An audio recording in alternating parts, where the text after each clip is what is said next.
Hello, and thanks for joining us. It's 9:25 a.m. on Monday, October 1st here in Seoul. I'm Mark Broom. We are here in the studio to remember the brave men who made the ultimate sacrifice for their country as South Korea marks its 70th Armed Forces Day. The remains of 64 South Korean soldiers killed during the Korean War have been returned to their homeland, and a ceremony is due to start in a few minutes, and we'll be bringing that to you shortly. Before I introduce you to our guests today, first some background.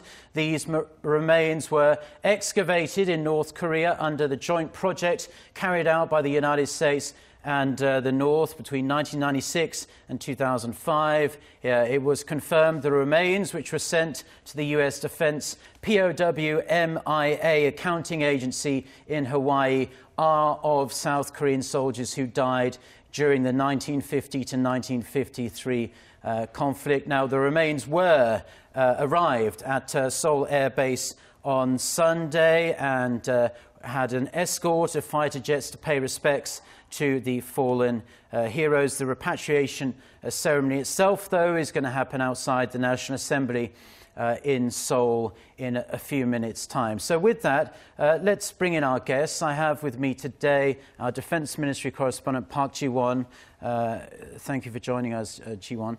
Thanks for having me. And Dr. Kim Chang-soo from the Korea Institute for Defense Analysis. Thank you as well, Dr. Kim, for joining us. Thank you for having me on. Thank you. Well, it's our pleasure. And Dr. Kim, I'd like to start with you. We are about to pass over to the National Assembly, but as a military expert yourself, someone who has a genuine affection for the armed forces, what are your feelings about what we're about to see? Because there are reports already this time, even though it's going to 70th anniversary, which means really a lot to many South Koreans, they are going to intentionally reduce the level of the military parade, for example, because compared to 5 years ago, because this parade is held every 5 years, because there are many concerns that this might cause traffic jams in the main streets, and also they don't want to irritate too much to the North Koreans because we are in a very kind of peace mood.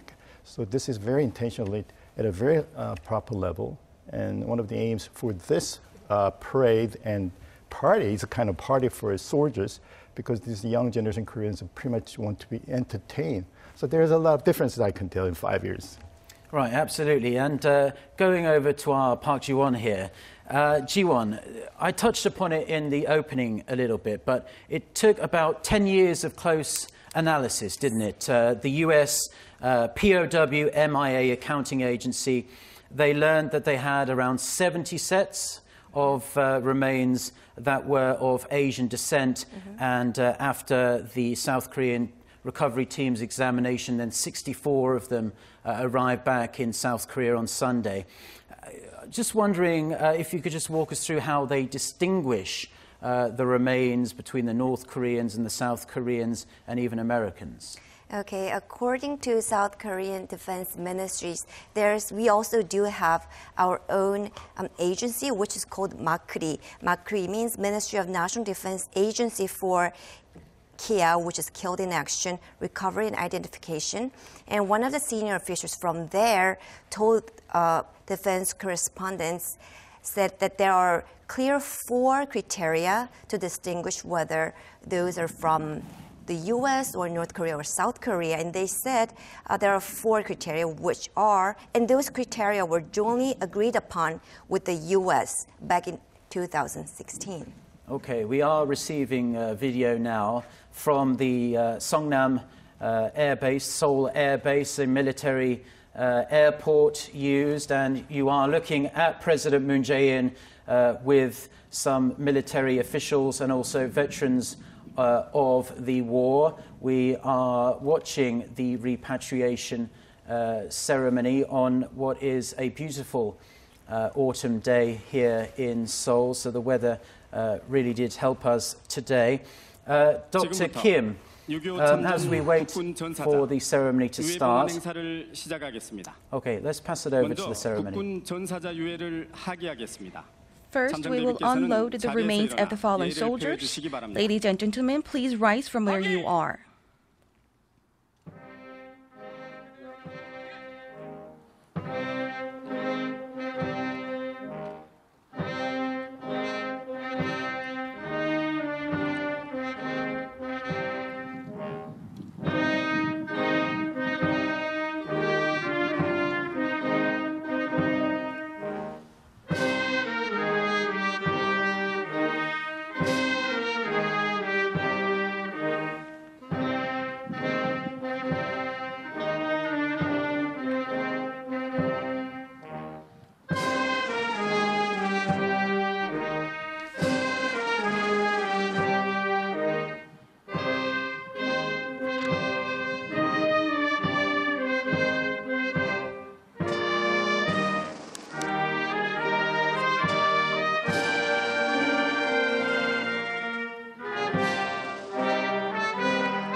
오늘 봉환되는 6.25 참전 국군 전사자 the remains of the four fallen heroes are returning home today, and I will now explain the excavation and identification process. From 1996 to 2005, the U.S. and North Korea jointly carried out excavation projects near Changjin Lake of South Pyongan Province and Gujangeup and Unsan County of North Pyongan Province, North Korea.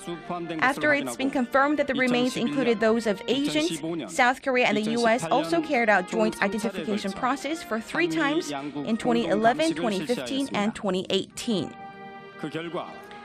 As a result, remains of the 28 fallen heroes, who are considered to be Korean soldiers, have been returned beginning from 2012. 5 of them have been identified and thus returned to their beloved families. And beginning in August this year, additional identification process was carried out for 3 weeks, which confirmed that the remains belong to 64 South Korean soldiers. Therefore, the Republic of Korea is paying tribute to the fallen heroes who have sacrificed their lives to defend the security and liberal democracy of their homeland during the Korean War and are returning in 68 years. Vice Defense Minister flew all the way to Hawaii to aboard the remains on an Air Force transport aircraft, which was escorted by F-15K and FA-50 fighter jets to the Seoul Air Base.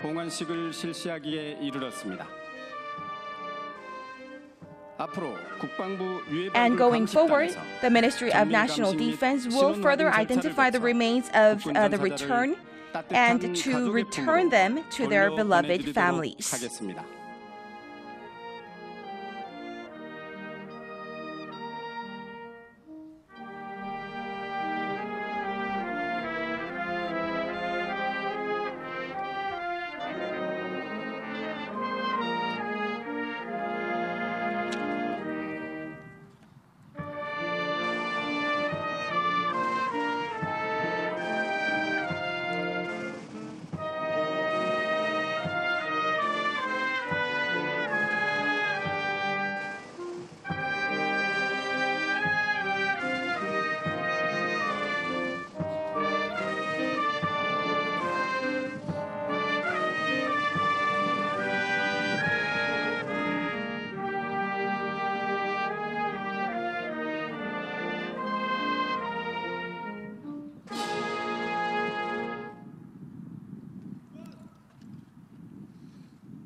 Now all of the remains have been unloaded and been laid in state. We'll now carry out the Pledge of Allegiance. First, allegiance to the flag. Please face the flag in front of you.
이어서 국군 전사자께 대한 Next, 경례가 salute to 있겠습니다. the fallen soldiers. 전사자께 대하여 받들어 총!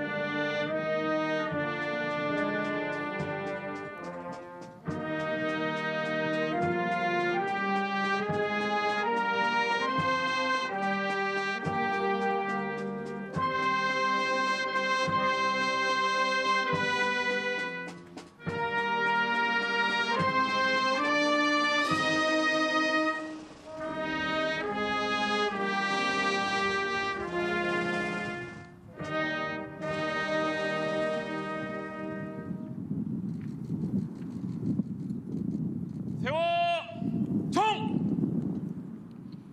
다음은 헌화 및 Next, 분향이 floral 있겠습니다. tribute and silent 먼저 tribute. 대통령님과 First, President, 참전용사 대표 representative of war 다섯 분께서 veterans, 헌화 및 분향하시겠습니다. will come up to the stage for floral tribute.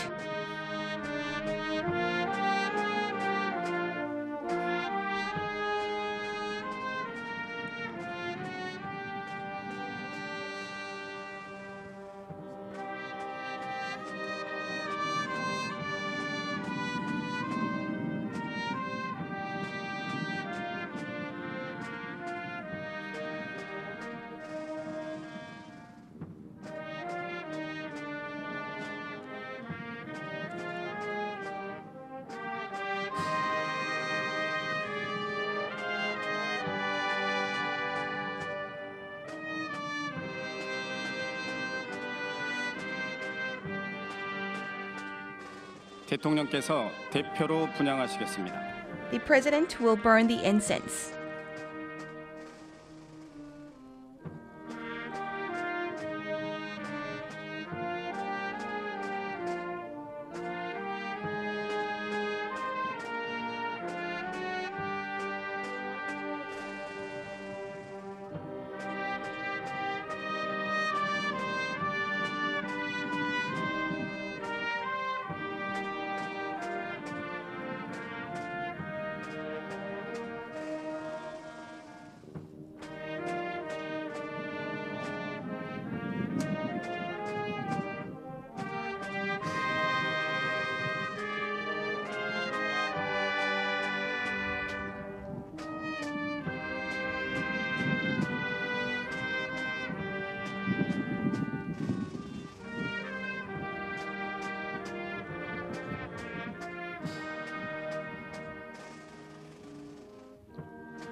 이어서 국방부 장관, 연합사령관, Next, 각군 the 총장, military 각 종파별 high-level 군종 officials 교구장 will 등 be paying 간상 floral 우측 tribute and 대리께서 incense burning, 합동으로 along 헌화하시겠습니다. with the distinguished guests who have been joining us today.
다음은 국방위원장 및 국방위원, And next, 보훈처장, the chairman of the National Assembly's National Defense Committee and leaders of the veteran organizations will jointly give the floral tribute.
다음은 대통령께서 Next, 고국의 President 품으로 will 돌아온 award 국군 the 전사자 Korean War 한 분 Medal 한 분 모두께 and pay silent 6.25 tribute to 참전기장 each 수여 and 및 every one 묵념을 of the fallen 하시겠습니다. heroes who have now returned to their homeland.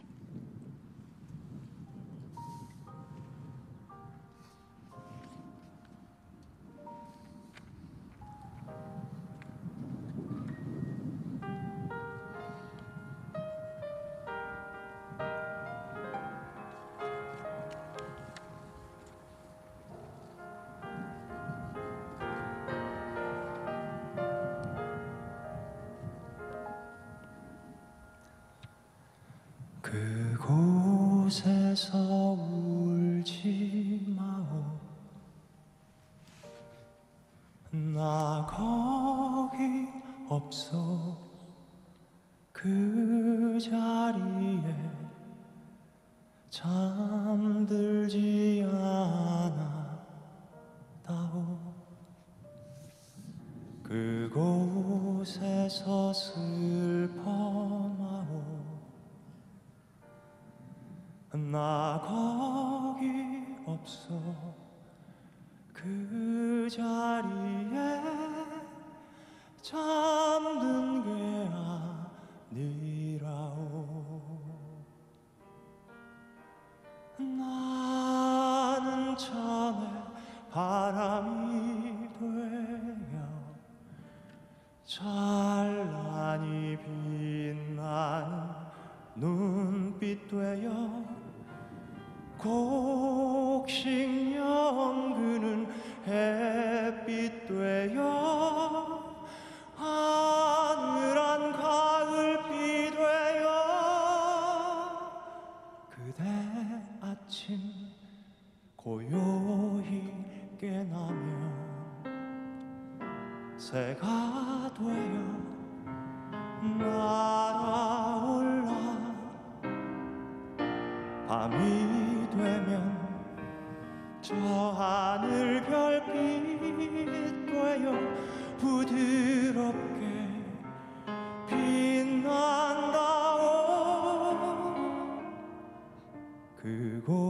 그곳에서 울지 마오 나 거기 없어 이 세상을 떠난 게 아니라오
새가 되어 날아올라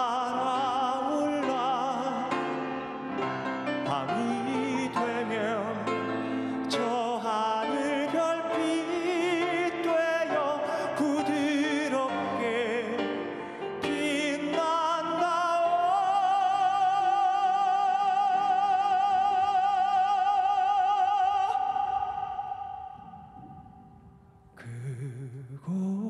그곳에서 울지 마오. 나 거기 없어. 나 그곳에 잠들지 않아 다오.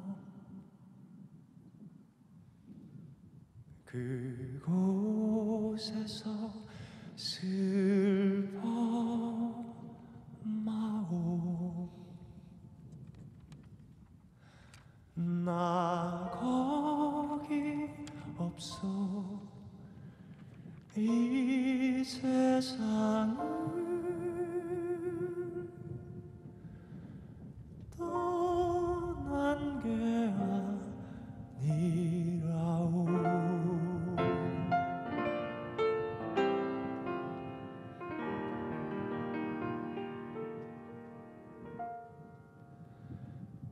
나 거기 없어. 이 세상을 떠난 게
내빈께서는 자리에서 일어서 주시기 Please 바랍니다. rise from where you are.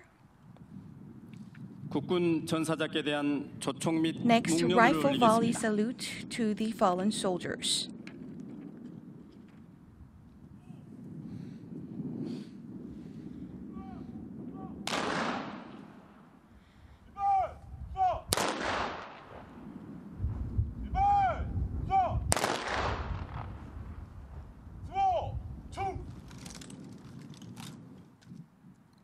일동 묵념. Silent tribute.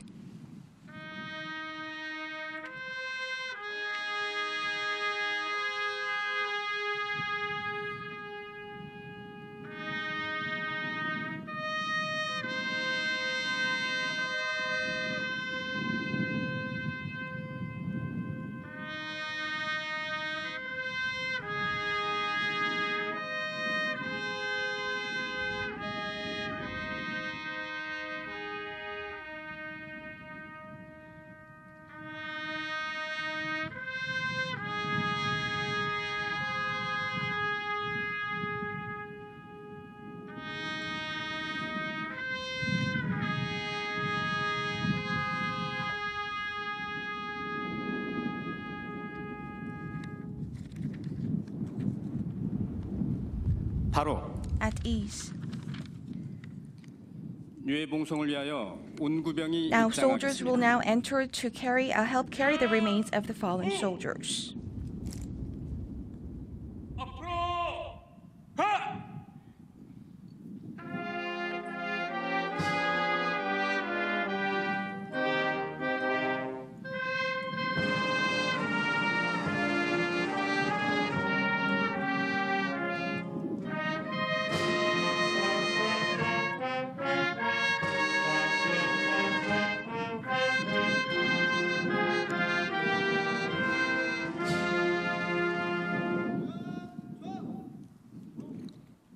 국군 전사자 유해를 The 공송 remains of the 차량으로 fallen heroes will be 모시겠습니다. transported via a special vehicle.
So we're back here in the studio. We'll keep watching the video for you for 64 families as yet unidentified. The long and agonizing wait will soon be over. We are watching a solemn ceremony. One by one, the baskets of the remains were carefully unloaded from that military plane. The remains were saluted and paid the highest degree of respect. President Moon Jae-in, the Defense Minister, the Chiefs of Staff from the Army, Navy and Air Force are there, and US Forces Korea Commander General Vincent Brooks, as well as dozens of Korean War veterans. We saw President Moon Jae-in paying individual respect and prayer to each and every one of them as well.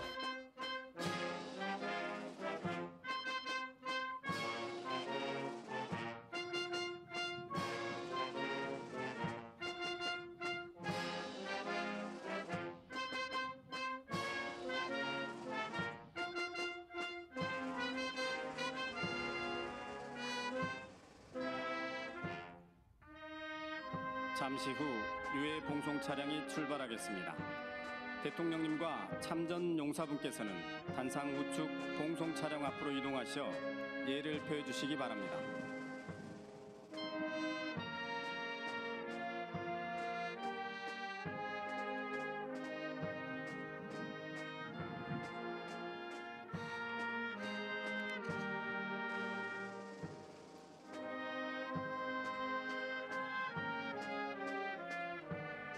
참석 내비께서도 단상 우측으로 이동하시기 바랍니다.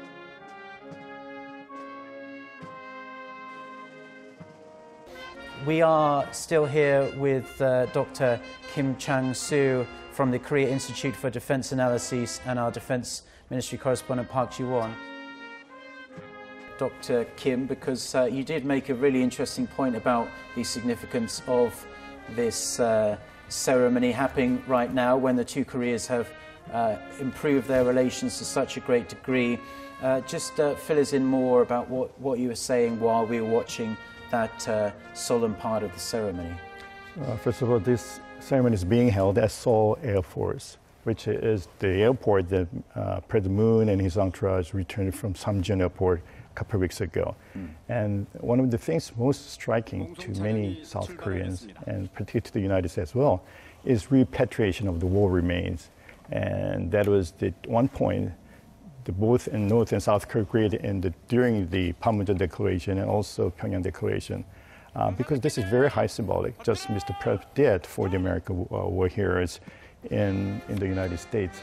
Highly symbolic, but this is also quite different from all the previous national, Armed Forces Day ceremony, because quite often we had a big military parade, army parade, but this time we intentionally chose this Air Force Air Base in Seongnam because this, I think it's a connecting point between North and South Korea in terms of the past and the future and the present.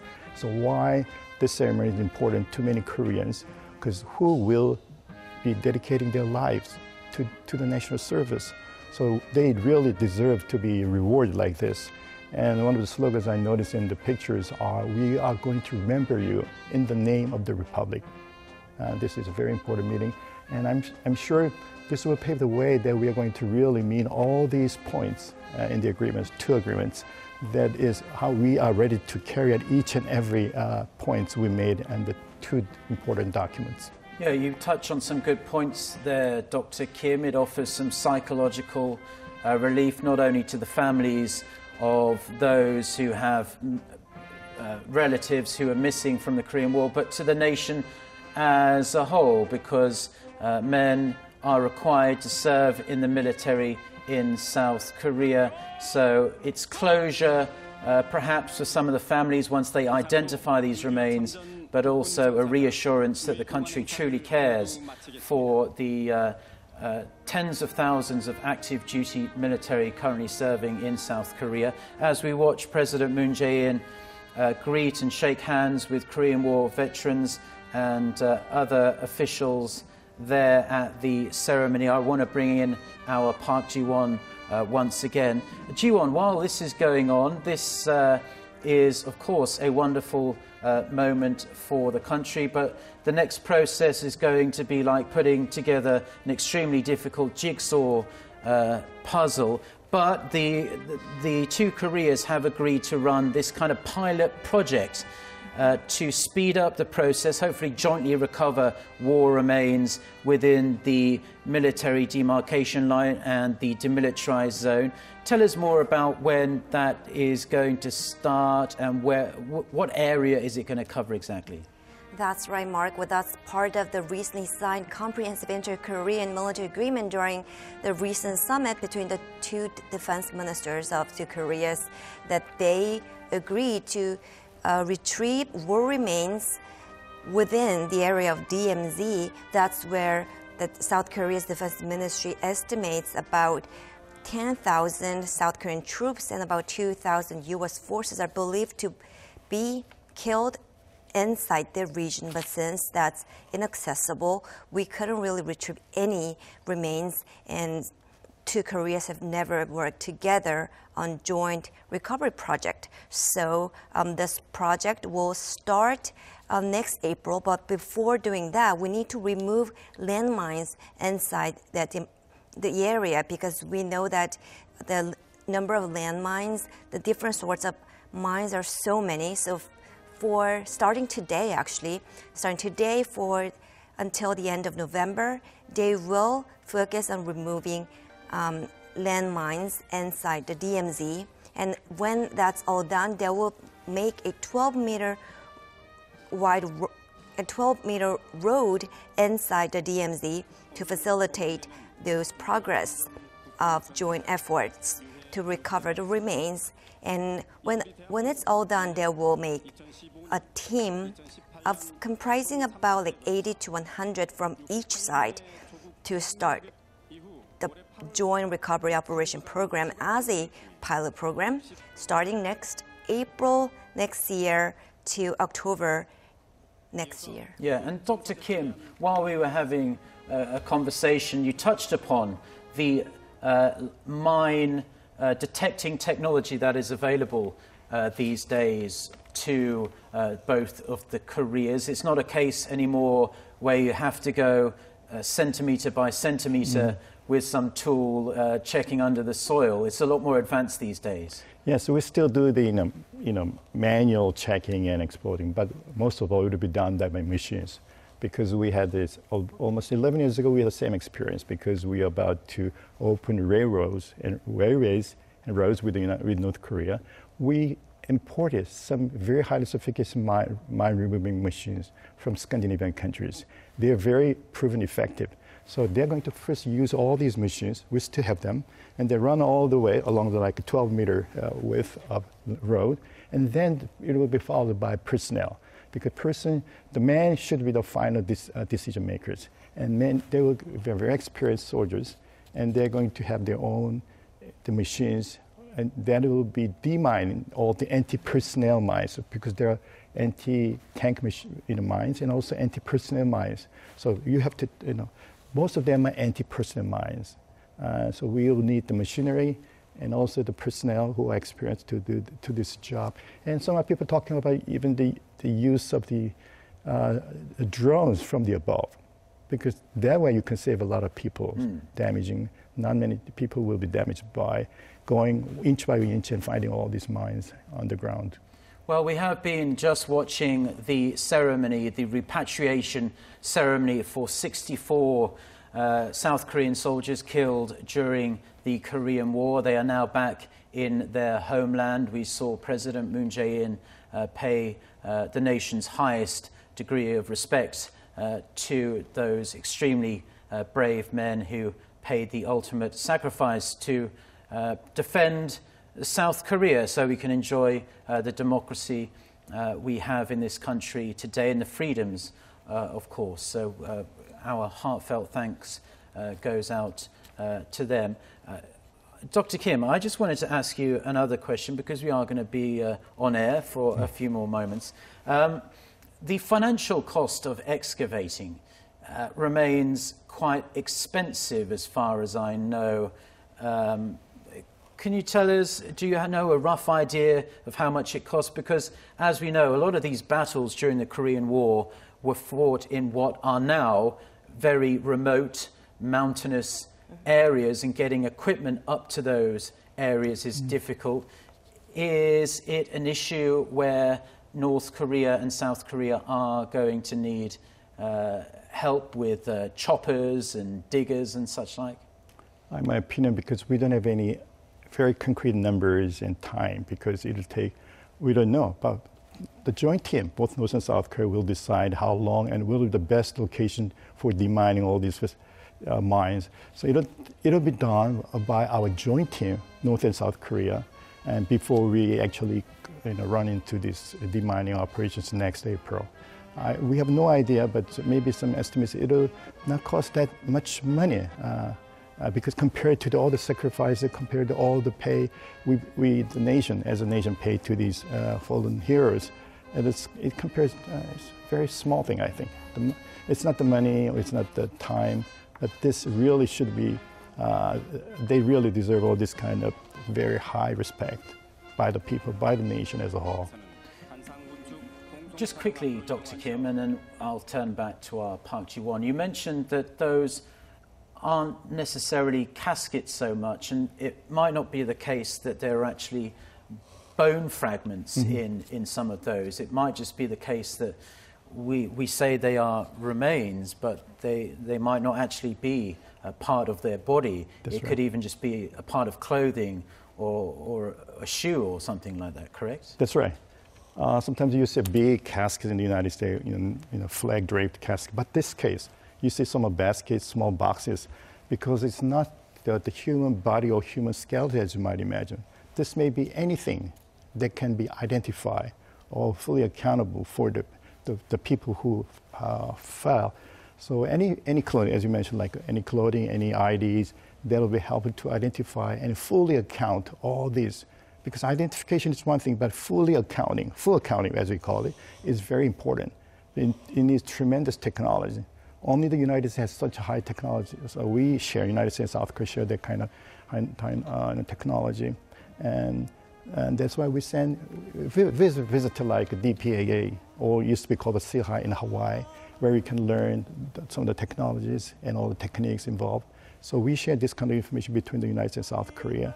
And it's not the money, but I agree it's a higher symbolism and the reward we should pay to these, world heroes.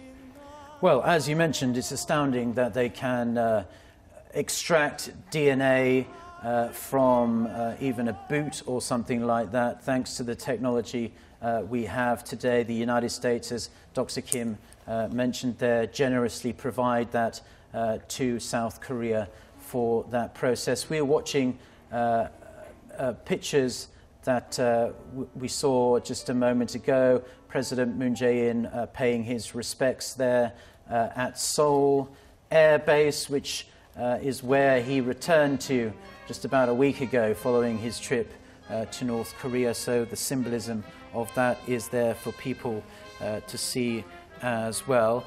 Turning back to our Park Ji-won then, Ji-won, now we must mention that South Korea does have its own agency that is in charge of finding the remains of South Korean troops killed during the Korean War. It's called MACRI, I believe, and it's focused on bringing them back, finding them and identifying them, full accounting, as Dr. Kim said. Ji-won, I believe you actually went to one of these locations, so if you can just tell us about the recovery work that's going on in South Korea, because we must remember there are still a great many undiscovered remains on South Korean territory. Tell us more about the efforts that are ongoing here in South Korea. Yes, the retrieving the war remains have started back in 2000 here in South Korea as a project that at that time it was a temporary project to mark the 50th anniversary of the outbreak of the Korean War. And since there was a very success, in 2007, the MACRI, or the Ministry of National Defense Agency for KIA, Killed in Action Recovery and Identification, was formally established. And since their efforts, they've discovered about 10,000 sets of remains, and 123 have been identified thanks to their identification tag or personal seals or those personal belongings. But I have to correct what we have just discussed. I guess the 64 sets of remains are actually, they must include, if no matter how small it is, parts of bones, because they went through all these process. Okay. That's according to some briefings at the Defense Ministry with those related officials. And since I went there, Mark, in July, it was, that was one of the hardest thing that I ever did as a reporter, because to get into the deep mountain, that's actually the civilians cannot get access because that's very close to the demarcation line. So we had to go through all these identification process. And when we went there, I was surprised at how many that they've been doing the recovery work for the past 6 years in that area alone. And they're still finding parts of very little bones. And so these troops are educated to distinguish like branches and bones, but when such a long period of time passes, human bones look like a branch. So they need to really find whether it's the humans or animal bones or like just tree branches. So what you're saying, it's an extremely painstaking process. Right. So it's going to take many more years. Not only to keep finding the remains, but then the full accounting, as Dr. Kim mentioned, that's so important for the families of these missing soldiers. You can't really fathom the suffering they've had to endure all these years, and hopefully 64 families will soon have a degree of closure, because for them the Korean War hasn't really ended, even all these decades later. But going back to Dr. Kim, as we watch the replay of the ceremony there, these remains represent just a fraction of those believed to still be in North Korea. This is a wonderful day for the country, having these brave men back on home soil. But we mustn't forget the tens of thousands of South Korean troops who were killed during the war, who remain unaccounted for. Do we have a clear estimate of how many South Korean servicemen are still missing north of the border, Dr. Kim? Something like 7,000, American soldiers, 7,000 American soldiers still missing, killed in action. But one thing we forgot to remember, we're going to start an operation, excavation operation at the arrowhead point in the DMZ area. So this is an area designated by the Ministry of National Defense that we are going to begin excavating this particular point, because there was a very difficult position as America. Many people should have been involved and many killed in that particular point. So that's the one area that we're going to start operating as soon as possible. But there will be a lot of other points, because there were very heavy fighting during the war and many casualties quite involved. So that's quite naturally we're going to see all the people, military historians as a matter of fact, where would be the most possible location for these kind of war remains. And so it'll take many months and years, but we have accumulated all the data available to us so far, because we actually began all this kind of operation a long time back. So we're going to restart, but before that we're going to have a kind of joint meeting with the North Korean counterparts. So from the data, what are the most probable locations for this kind of MIW and KIAs? So in that way, we are going to probably pave the way for much quicker, much facilitated way of identifying and recovering all these remains during the Korean War. And according to an estimate by the MACRI, the remains of some 120,000 South Korean, and as Dr. Kim mentioned, 7,000 or 8,000 U.S. soldiers who died during the Korean War haven't been recovered. But we are not sure whether they are in the South Korea or North Korea, because they haven't been recovered yet. Yes, and 70 years or so of spring, summer, autumn and winters have gone by, and the bone fragments can be tiny many times as well, and are spread out over vast areas. It's pretty much like finding a needle in a haystack, considering all the years of erosion and construction that goes on. We never know how many buildings have been built on top of where a great many brave servicemen unfortunately perished. Going back to you, Dr. Kim, as we look at these recorded pictures from earlier this morning of the 64 South Korean soldiers' remains returning to their homeland, very emotional scenes. How encouraged are you, Dr. Kim, by North Korea recently handing over the US soldiers' remains? Do you think this really provides the ongoing momentum for really positive change between North Korea and the US? This is very positive, very highly symbolic, because people want to see and touch and feel it. Otherwise, all the very abstract concepts are just out of their touch. So this is a very immediate way, in a kind of good optics, I would say, that North Korea and the South Korea are really willing to exchange all these war remains, and also with the United States. That way, we can really pave for the normal relations between the countries, United States, North Korea, and North and South Koreas. So that's why we started this repatriation ceremony this morning at Seoul Air Base. Two are very highly symbolic. And these are just a huge, optics, and this just conveys tremendous meaning to the just watchers, because you have to understand the past history and how we fought along the DMZ, and all the military historians will come out to assist you with all the information. What would the most probable occasion for these war remains? And it will also involve many technicians and scientists as well, because we shared and exchanged information with the United States from in the DPAA and SEAL-HIGH.